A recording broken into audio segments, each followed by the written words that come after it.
Hello and welcome to Griffith University Art Museum's first panel discussion for the exhibition Destiny Disrupted. My name is Naomi Evans and I have beige skin, freckles, copper hair tied in a bun and a soft gold shirt, and I'm located on a place called Kurilpa, now also known as South Bank in Brisbane. May I acknowledge the traditional custodians of the lands which we're all from and extend my respect to all First Nations elders, past, present and emerging, and to everyone joining this program, acknowledging that this continent has always been a place of teaching and learning. The exhibition Destiny Disrupted is on display at Griffith University Art Museum for its final month, and over the next 3 Wednesdays, we'll have the opportunity to hear from all of the artists in the exhibition, joined by special guests that will augment the discussion. The way our program will work today is that the artist discussion will take place for approximately 40 minutes, and following that, we'll have time for questions. We will have public comments switched off for the talk, but please do feel welcome to engage via the chat function as the conversation unfolds. And I'll return at the end of the session to read out as many of your questions as possible. Thank you. It's been a wonderful experience to work with guest curator Shkembi and all the Destiny Disrupted artists to bring this Granville Centre Art Gallery touring exhibition to Meanjin, Brisbane. Shkembi is a Melbourne-based curator, writer and scholar who's produced and curated over 150 events, exhibitions and community engagements nationally. Her previous exhibition, Soul Fury, was presented at the Bendigo Art Gallery, and meanwhile, Noor is highly active across numerous boards and committees, including as advisory board member for the multi-year art history project, Decentering Australian Art, Beyond the Fixed Canons of Australian Art, which is through the Australian Research Council. Noor is also a fellow at the Centre of Visual Arts, University of Melbourne, and is a PhD candidate in the Department of Art History, where she lectures on curatorship. Noor will be leading the discussion today as chair, and so please make her welcome as she joins us from across the globe in Abu Dhabi from the Sharjah Biennale. Thanks, Naomi. Thank you for the very generous introduction, and hello to everyone. So I'd like to begin by welcoming you all this evening. So normally I would be joining you from Naarm in Melbourne, as Naomi mentioned, where I would be acknowledging the Wurundjeri Woi-wurrung people of the Kulin Nations as the traditional owners of the lands where I live and work. And I'm joining you all this evening from Abu Dhabi in the United Arab Emirates. So there's no formal acknowledged country here. This is a land where Indigenous people of this region, which are referred to as Emiratis, and in particular on this land where I'm in Abu Dhabi, the Bani Yas are the traditional owners of this land. So I'm always grateful to be welcomed as a guest on sovereign land, but it's also been a stark reminder that so-called Australia has a long way to go in regards to treaty and in giving land back to the rightful owners.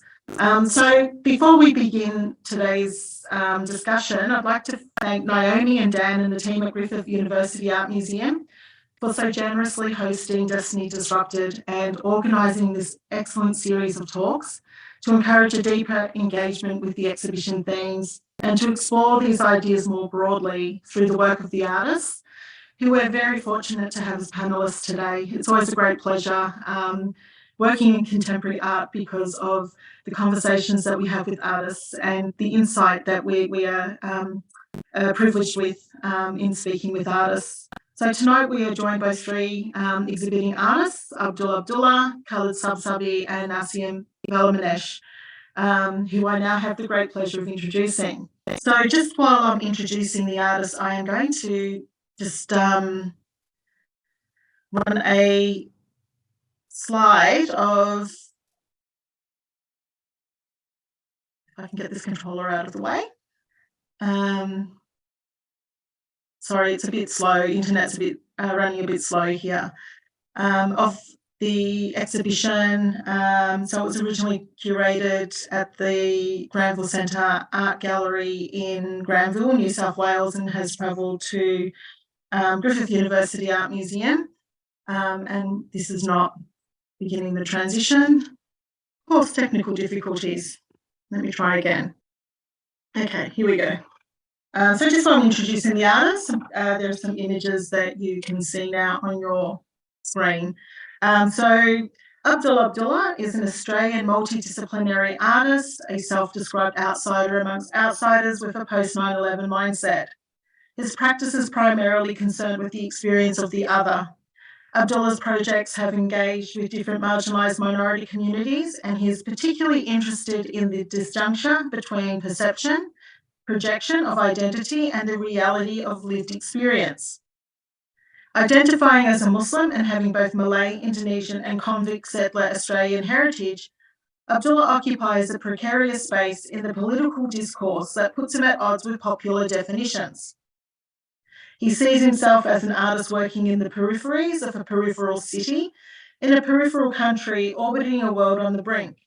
His work has been censored by politicians who have accused him of attacking Australian culture, and once a member of the Christian Democratic Party wrote that Abdullah wants to, quote, convert young Australians and, quote, that he worships a moon god, unquote. Our next guest is Khaled Sabsabi. So Khaled was born in Tripoli, Lebanon, and migrated to Australia with his family as a child in 1976. They settled in Western Sydney, where Sabsabi continues to live and work. For over 30 years, he has continued to expand his practice, producing over 63 major mixed media and installation-based works to date, and exhibiting in over 88 solo and group exhibitions in Australia and abroad. Khaled genuinely believes in the power of art as an effective and influential tool to communicate with people. He is inspired by what may define us as a society, as he strives to make artwork that reflects human collectiveness, while questioning ideological principles and complexities of identity politics. Khaled makes artwork that is in constant flux between the everyday and the metaphysical, and in hope to find ways to enlighten our understanding of universal dynamics, which is far more complex and ultimately more inconceivable than our physical selves. And finally, I'd like to introduce Nassiem Valamanesh. Nassiem was born in Tartania, Adelaide, Australia, and studied filmmaking at the Victorian College of the Arts. His work lies between narrative, filmmaking, and video art, and is sustained by bold imagery, soundscapes, and a sense of humour mixed with melancholy. A multi-school practitioner, he writes, directs, photographs, and edits his pieces out of his workspace in Welcome. So welcome all. So before we dive into our discussion this evening, I'd like to offer a recap of the exhibition, which you're seeing excerpts of on your screen as I'm speaking. And, you know, to sort of recall some of that background and provide some information about tonight's session. So in Destiny Disrupted, the 11 Australia-based artists foreground the power of storytelling to convey personal histories and explore social, ethnic, spiritual, and political contexts. Text and counter narratives in the works of art strategically undermine media messages and racism. Artists also demonstrate how the reframing of events through visual art, referencing literature, spirituality, or mythologies, can offer alternate ways in which to understand the present. The concept of the artist as witness, agitator, and social agent is recurrent across Destiny Disrupted. Through the mediums of painting, sculpture, photography, poetry, and video installation, artists share knowledge and understanding, opening new narratives for our future. So the topic shared with you all this evening explores notions of both the divine and secular as something which is found throughout the history of Islamic art, through the work of master calligraphers in rendering beautified copies of the Qu'ran, and the magnificent illustrations as seen in traditional Ottoman, Indian, and Persian miniature art and manuscripts. In this discussion, we explore the manifestations of the divine and secular in contemporary art, and we also ask the question, can the divine be found in everyday moments? As well as questions relating to how contemporary art can create nuanced connections to age-old practices. We hope to provide some insights as to why conversations like this are important in terms of understanding continuity in tradition outside Eurocentric ideas, which situate certain practices as craft and outside the canon. By situating such art within a broader context geographically, culturally, and historically, we can begin to truly understand the richness and depth of the artist's practice and the multiple ways in which the artist's agency manifests as both an individual and collective action. So welcome everyone. I'll just stop sharing this screen now so we can have a full view of our speakers. And Khaled, I would like to begin with you, if that's okay. So this notion of the everyday appears as a recurring visual element in your practice. So we've just seen on the video that was rotating your, incredible work, which is titled 99. So as an immediate reference, we can look back to this particular work. There is a magnificent archive of everyday images set as moving collage playing in the background, whilst a dervish whirls in a devotional dance in the foreground. Can you tell us more about this work, about how you express the divine in the everyday and in your practice? Assalamu alaikum, everybody. Greetings, everyone. So thanks, Noor. I'm streaming from Southwest Sydney, and I live on direct land. So I also offer my respects to their elders, past, present, and emerging. Welcome, everybody. So the work itself, Noor, is titled 99.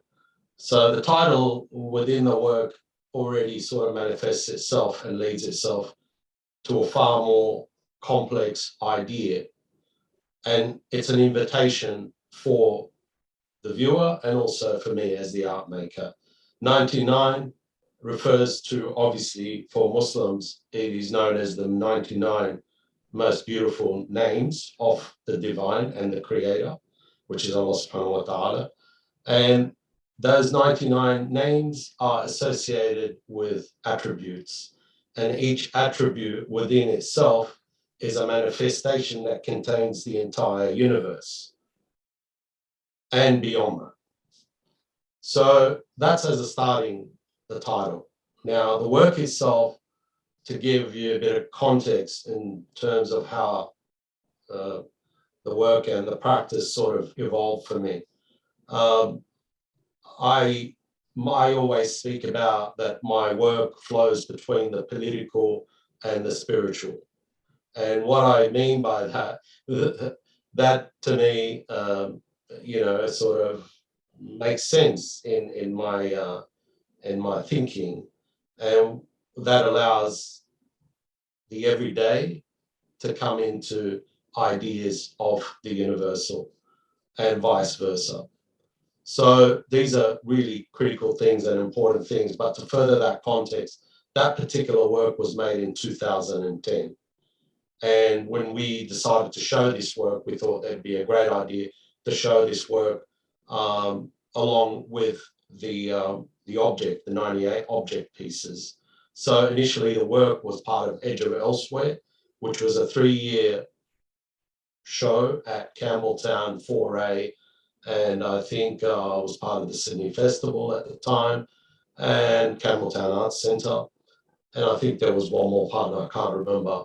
But it was the first offering that I put forward over the 3 years. And I thought it would be an ideal opening to the chapter within the 3 years.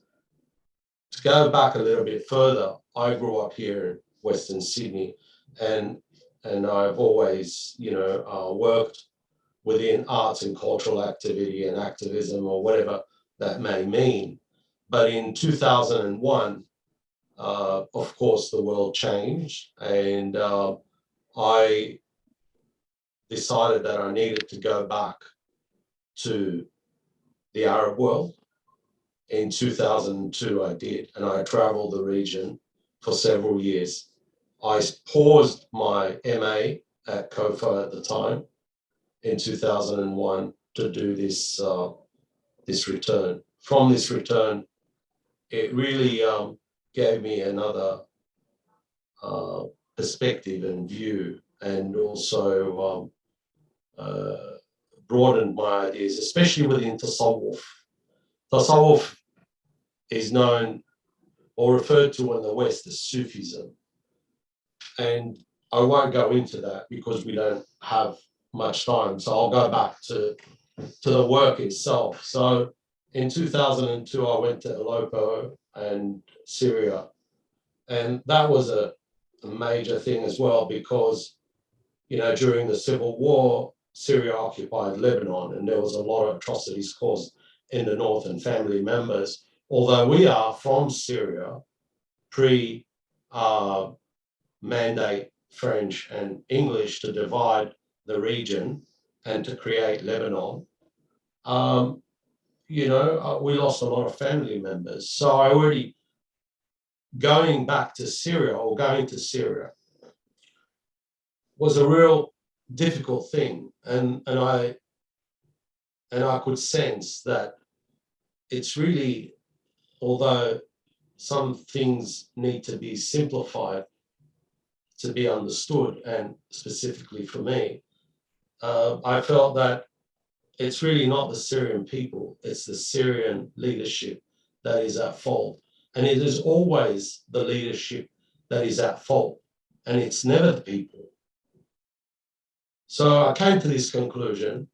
At that particular time, I attended several ceremonies, zikrs, and Darawish or Dervish would, you know, ceremonies as in Tasawwuf ceremonies, and specifically the Rafa'i orders, the Rafa'i schools. And the Darawish would get into their zikr, and part of the zikr to some teachings and orders is to do the surma, the turn, or the summa. And I recorded and I documented, and you know, over the 5-6 years of travel, I did a lot of documentation. I came back. Now, there was another critical point in terms of, we talk about the idea of perspective and perception, how we bring our own perception on something and we already conclude and make up our mind before we've even had a chance to, you know, even engage with it. And part of that is derailing those ideas in my work, although, you know, it can be easily over the 3 decades of making work, I've been called extremist, so, and other things as well. But the idea is to challenge, as the artist challenges themselves and their ideologies and their thinking, their role is also to challenge the broader. So in 1991, as you know, it was the first invasion of Iraq and the war on Iraq, call it war, call it invasion, whichever side of the fence you sit on. But what changed, it's not that particular thing. What changed for the world is Al Jazeera was just coming around at that time. And they changed the way the world looks at war live as it was happening. And in 91, it was a shock for people to see that, to see such graphic imagery. And in a sense, that became the norm now, almost 30 years on.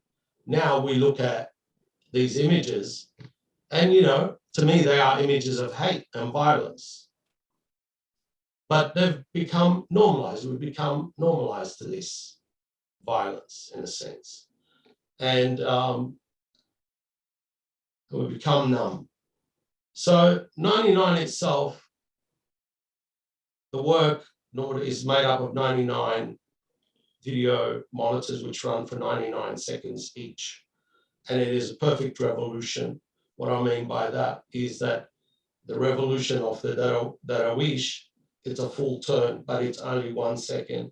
Behind the revolution, behind the Darawish, is images of violence and hate. So it's the idea of the revolution, whether it's an internalized revolution or an externalized revolution. Do we internalize the revolution? Is it a physical act to revolve, or is it something that we need to shield ourselves from the noise, from the violence, in order to clear our hearts and to make sense of the world? And again, the physical and the metaphysical, the everyday and the divine. So that's it in brief. Yeah, thanks so much for that incredible insight into 99. The historical and political background is really important. So for those of you who are able to visit Griffith University to see the work in person, it's a stunning work, and there is a lot of tension there between, it feels so peaceful in a way, and then when you look at the detail of the imagery in the back, there's kind of this kind of harsh reality. So it's definitely a piece that makes you think, and it moves you because it's such a powerful work in that sense, and that insight certainly gives us a deeper understanding into why you've put these two really almost different images together. Like there's a stark sort of difference between them. But we'll hold that thought because we'll come back to you a bit later. So I'm going to ask Abdul the next question. So Abdul, your tapestry works, Together 1 and Together 2, are part of a remarkable practice of regenerating the traditional Indonesian hand machine embroidery practice. The material practice links historically to what ordinarily would be considered low art, which is a term I really dislike. So as an established artist who is speaking to really important current socio-political issues, can you share the connection to this practice of traditional embroidery, and perhaps how your position as a contemporary artist producing work in this medium can move beyond the narratives found in the work to also disrupt the binary behind high and low art? So I guess this question is directed more behind the really interesting story behind the tapestry works, because I know there's a number of images and a number of works where you have used this particular style of embroidery. So yeah, we'd like a little bit of an insight behind the practice, and then if you can share some of the meaning behind the actual images as well, that would be great. Yeah, of course. So assalamu alaikum everybody. I'm coming from Gadigal lands and acknowledging Indigenous elders, past and present.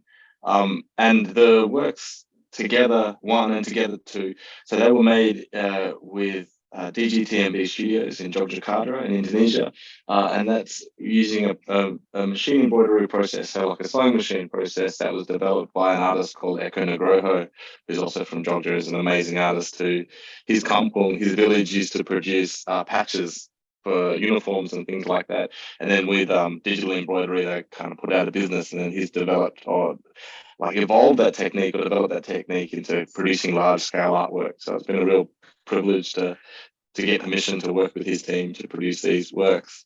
But the genesis for these ideas or this line of inquiry came about looking at research into Afghan war rugs, and I found them fascinating objects of these rugs that were, in particularly the more recent iterations that were being sold to American soldiers. So they were like souvenirs, essentially, of their tours in Afghanistan. But the rugs were similar to prayer rugs, but they depicted the machinations of war. So depicting missiles and tanks and guns and that sort of thing. And primarily the ones that I saw were depicting the Soviet invasion of Afghanistan. And I found there's an amazing type of craft-based resilience where a group of people who are being invaded are selling souvenirs depicting their previous invaders to the current invaders. And there was something marvelous about that. And I really like the way of using very traditional means of storytelling and narrative to tell very, very contemporary stories. And that clash of ideas I found clash is not the right word, but that amalgamation of ideas and that repurposing of traditional means I found really interesting, and it's something that I wanted to incorporate in my own work. Actually, can you give me 1 second? I'm going to get some as a demonstration.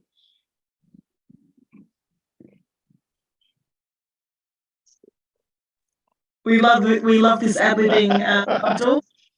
So here's Here's a version, this is a copy. It's not like a genuine copy, but like a souvenir copy of the type of rugs that were being made. And you can see like USSR 2002, like interesting dates, interesting images of helicopters, AK-47s, grenades, a map.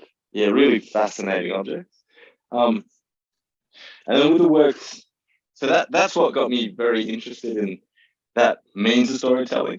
And specifically with the works Together 1 and Together 2, they had come about. I wanted to make some works that were a little bit optimistic. The idea of people coming together, quite broad in their intent, but at the same time being a little bit tongue in cheek.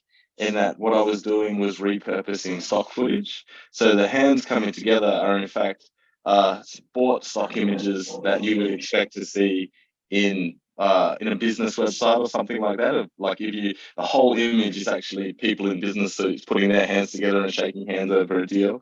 But then I've isolated the hands themselves to talk about that pretty universal communication of coming together and that idea of working together and teamwork, while removing the sort of the more what's a good way to describe that type of photography and that type of images. They're kind of not throwaway images, but they're not very deep in their intention. They're meant to sell something. Yeah, you'll see them in an ad or something like that, or like an internal corporate video or image. But then repurposing it to put it in a space like this, to put it in a museum, and to isolate the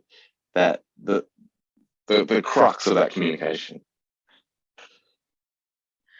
There's so many layers to that work, and in particular, the materiality and the rich story behind your choice of that medium, and the way I love the way that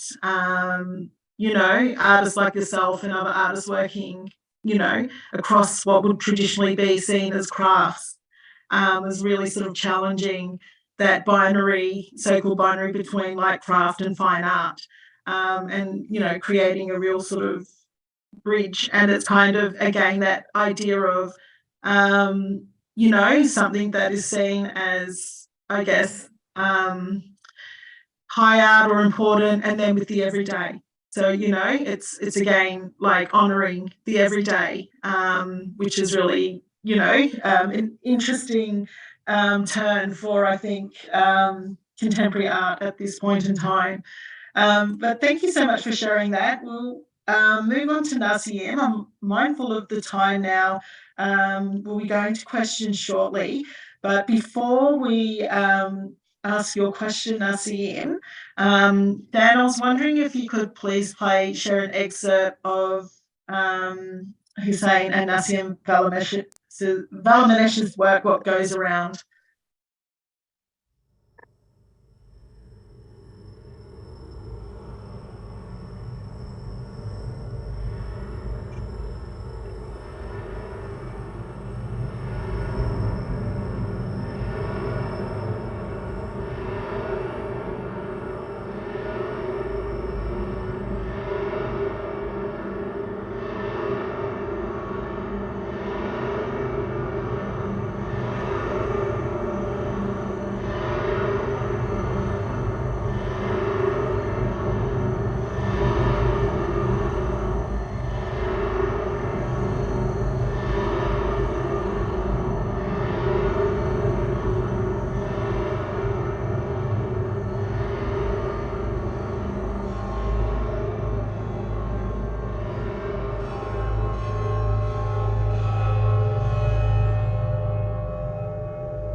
Great, thanks so much, Dan. Nassiem, so what goes around is a beautiful collaboration with your dear father, Hussein.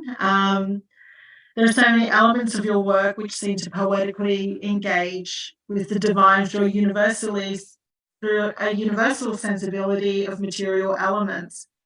The spinning twigs are really quite meditative, as we can all agree. It's an incredible video. And this is combined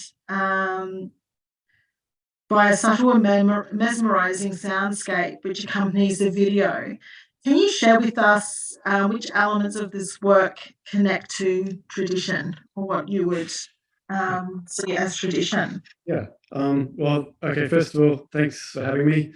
I'm coming from Wurundjeri land, and I would also like to acknowledge the traditional owners of this land. Maybe just for a bit of context, I might just begin by saying that this is probably, I think, the fifth sort of video collaboration I've done with my father, Hussein, and it's been just over a year now since his passing. So watching this stuff again is it becomes quite emotional for me, in another sort of way altogether. The way, I guess, the way we've worked together, we had worked together was often the initial concept, the initial idea would come from Hussein.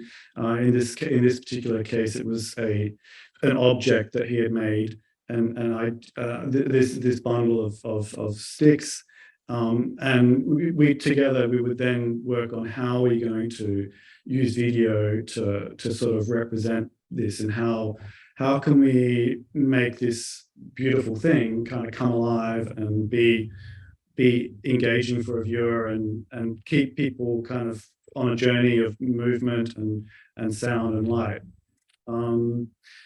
Yeah, so I think initially it was just sort of this, I remember seeing some photos sent to me. It's like, okay, they're working on this thing, let's maybe try and collaborate on this, and get this thing happening. And my mind was from then went to sort of, how can we light it?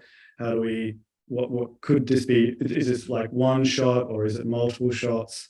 So a very kind of practical sense of like, just how do you document something, really?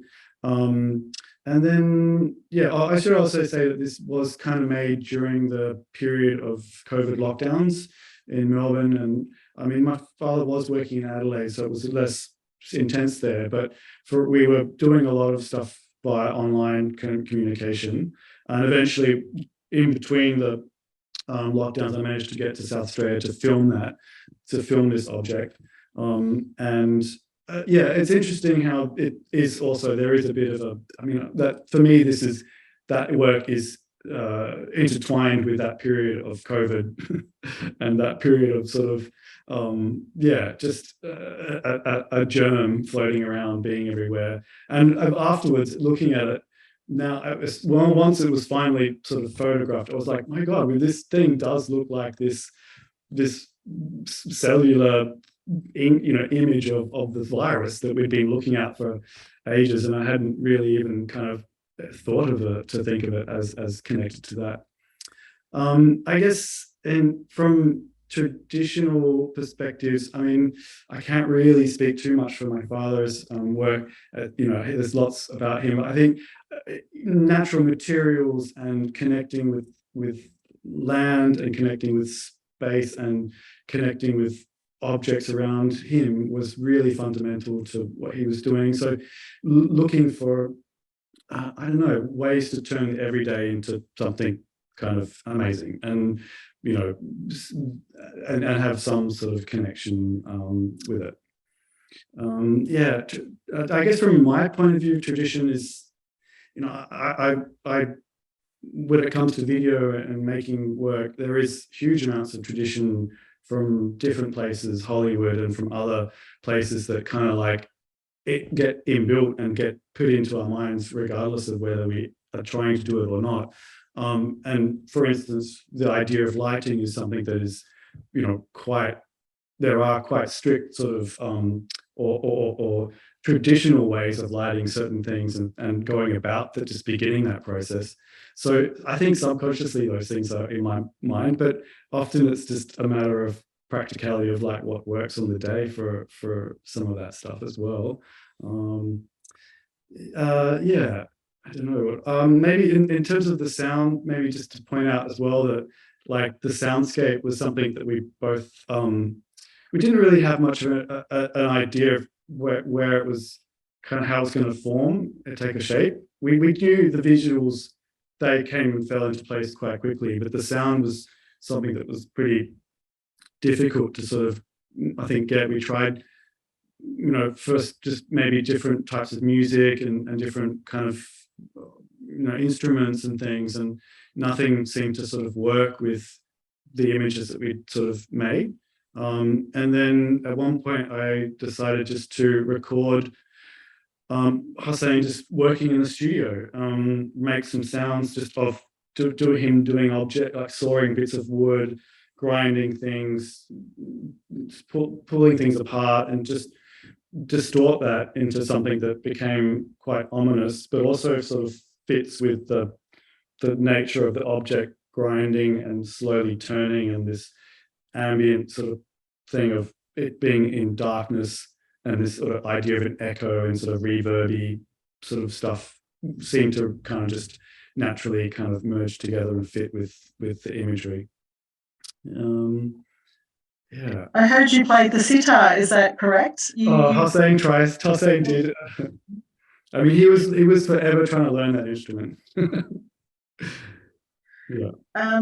That was part of the soundtrack too. There are a few, pluckings of the sitar in there that that make up parts of that. Yeah. Yeah, I mean, it's an incredible, I guess, homage to the everyday, and you know, again, sort of that idea of like what Khaled was talking about, the metaphysical, and it's sort of really quite transformative. Yeah.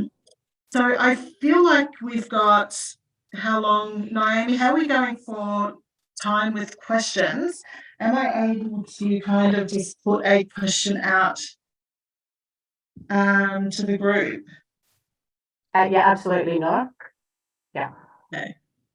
And an invitation to anybody out there that, as the conversation's unfolded, have any questions that they're considering, please do send them in. We're happy to share those with the group. Thank you. Okay, so just a general question. Is there a disconnect between the divine or spiritual and the secular in contemporary art? Do you feel like they are or should be separate things, or can they coexist, or should they really be informing one another?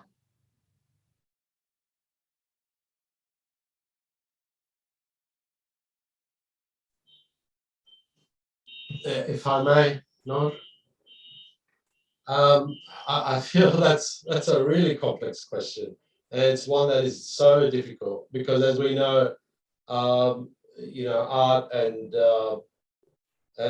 philosophy and everything else that's determined ideology is so subjective in a sense, right? So I feel like it's. I could speak to that question from a personal experience, and I think if that's useful, yeah, absolutely. So if not, then we can sort of move on. So I feel it's inseparable for me. So the embodiment of is part of the experience. I'm speaking about my physical self. So I see it as inseparable. So because we in a sense reflect from our perspective and who we are. Mm. So that's how I feel. So it doesn't really matter whether categories or it's really not that. That's not what's really important. I think as long as it's true to the individual in the sense and how they interpret those based on their experiences, then so be it. And again, I don't see them inseparable because you embody the experience, you embody the connection to the everyday and to the divine and to the work that you make and so on. So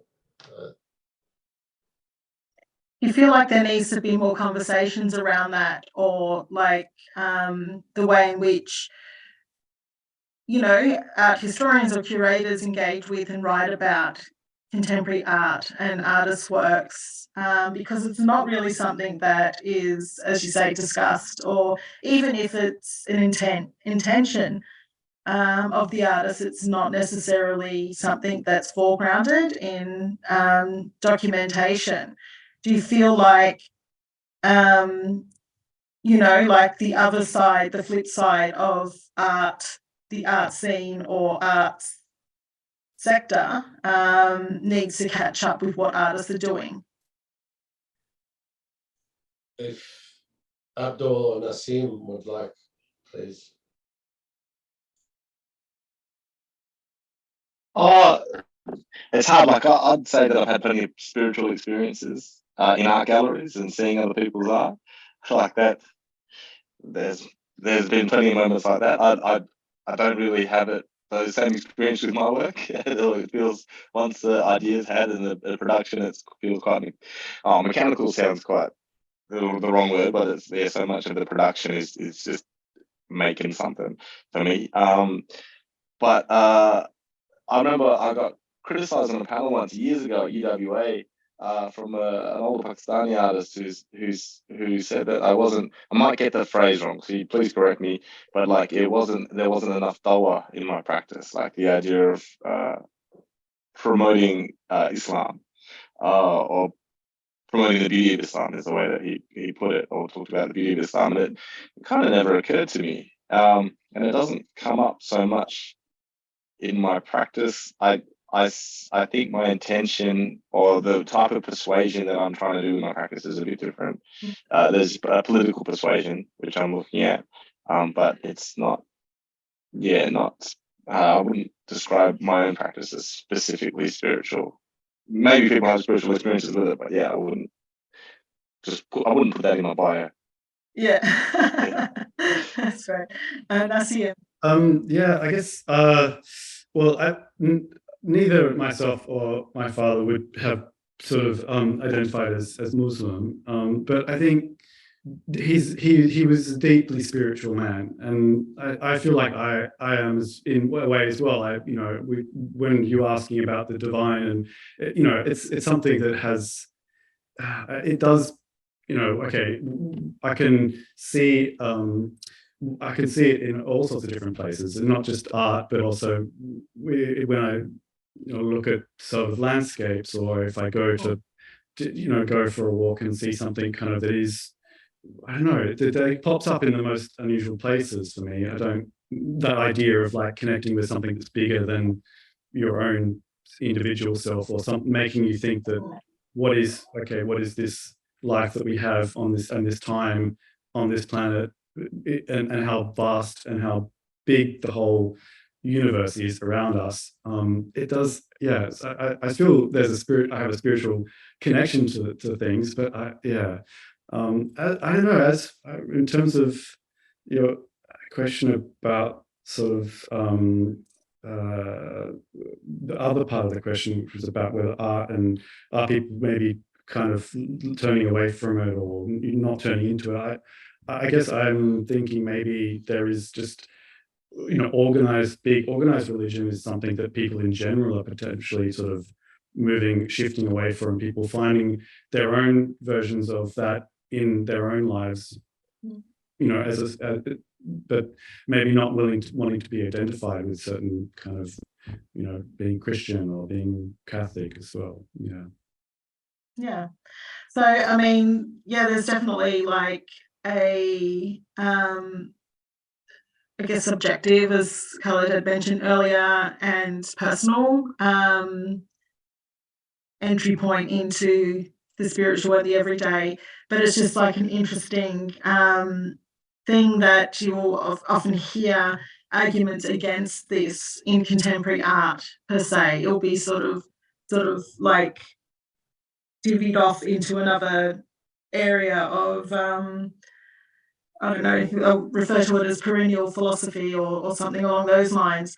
But you know, this idea of the everyday, I think, is really important in terms of broadening our understanding of culture and the way culture is seen in the history of art.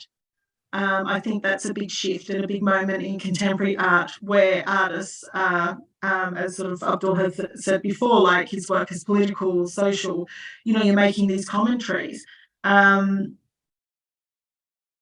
Can we sort of like, you know, look at this concept of the everyday in your work and, yeah, I guess talk a little bit more about that, like just this, you know, it's, yeah, I feel like there's a big shift in contemporary art and these everyday moments. We look at Ruang Grupa, Documenta 15, and, you know, this idea of broadening what art looks like, you know, beyond the traditional institutions, beyond the individual artists, and more about community and the everyday.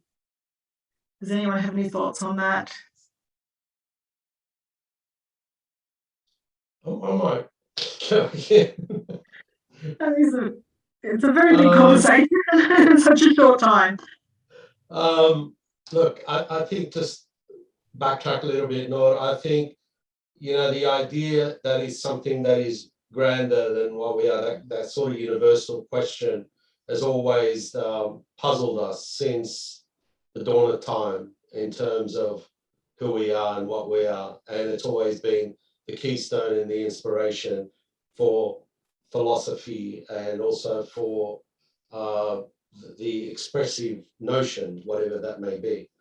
So I think call it whatever you may call it, it's infused, and history is often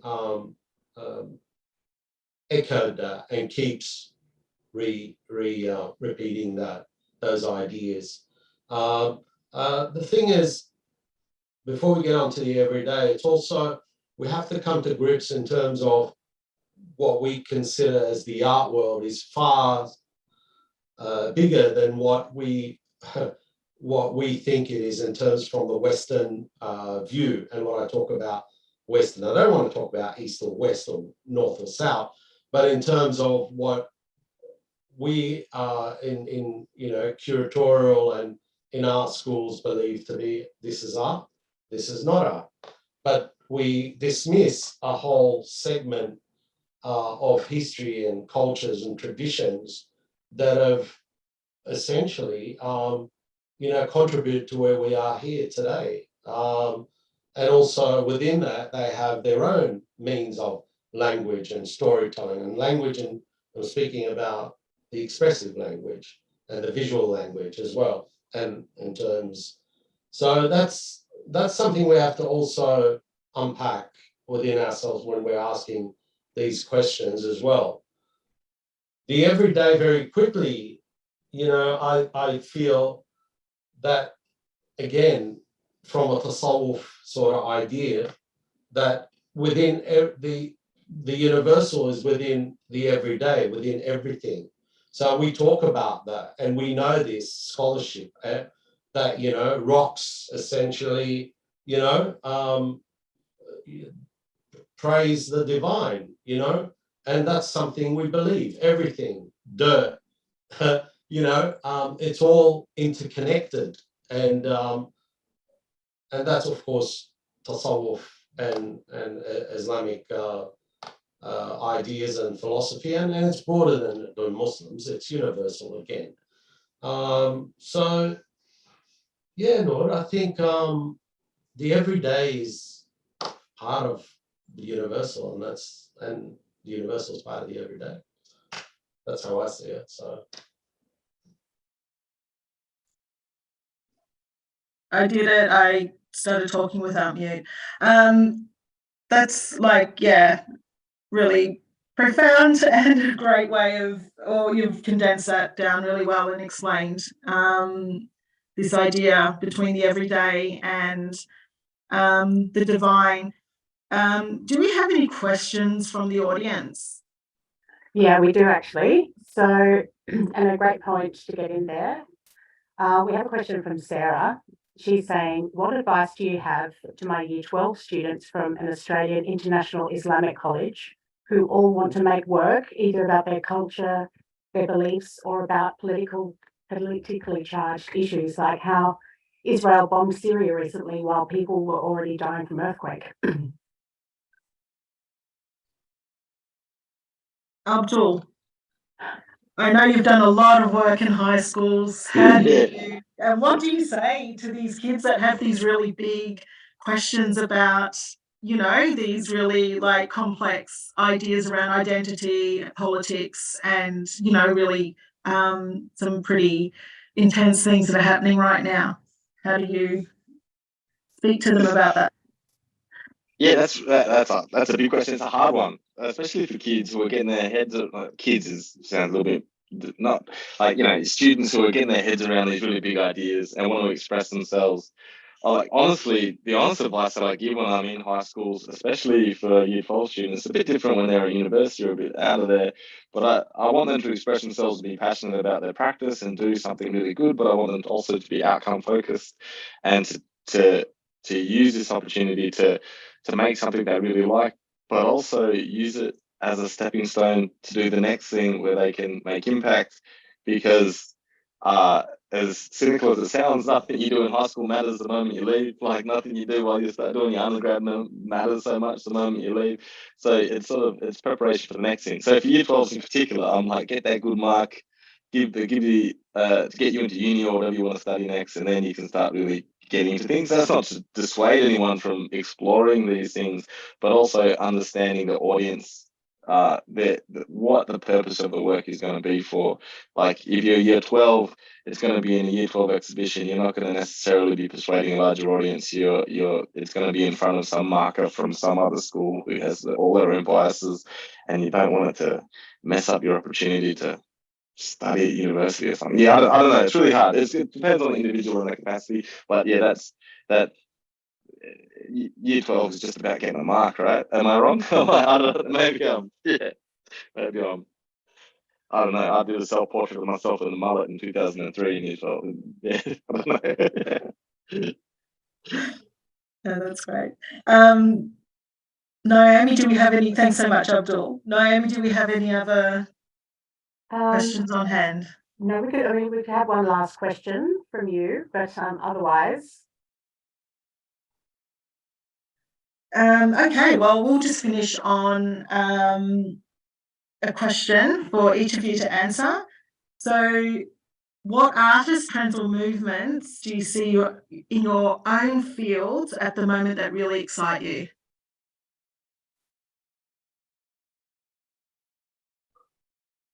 Can I start by saying something? I don't. I mean, just there's lots. There's so much that's out there that I really get a kick out of and enjoy, and it's like. But I will maybe draw attention to an Iranian woman, Noura Nassiri, who's just won a big award at Sundance Film Festival for her film Shader, and I'm really looking forward to seeing that. So that's something that I would like to kind of put out there.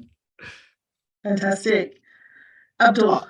I saw an amazing show by an artist I'd never seen before, called Farah Al-Qassami at Art Gallery WA that's on at the moment, photography. It was just like a really exciting exhibition. And I could see Alana Hunt's in the audience, and I popped into Sweet Pea Gallery in Perth, and they were installing her work.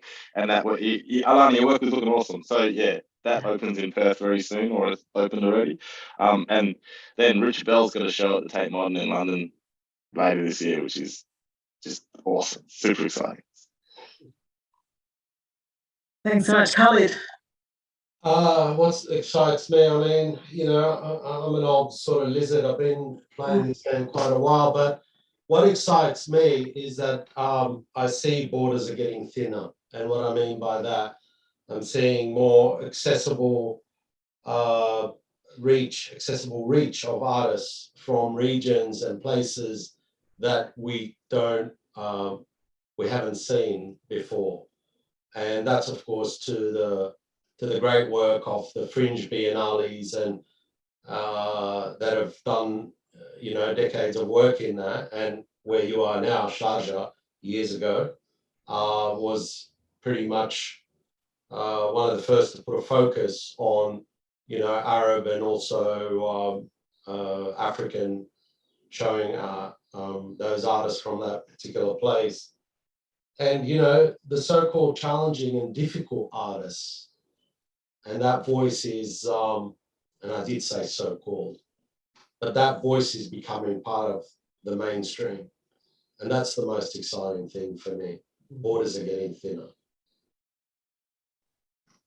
Fantastic. Thank you so much. Thank you, Nassiem, Abdul and Khaled. Oh, sorry, can I just say that for the teacher who asked the question, if any of the students wanted to have any more questions, they can reach out to me on my website. I'm happy to engage with students. Love doing it. Thanks so much, Abdul. I know you've done a lot of work in high schools and working with young people over the years. So, they're in safe hands. Sarah, I believe it was Sarah. They'll be in safe hands with Abdul. He's been fantastic with the kids over the years. But thank you all so much for joining us. Thank you for your time. To our wonderful speakers, to Naomi and Dan and Griffith University Art Museum.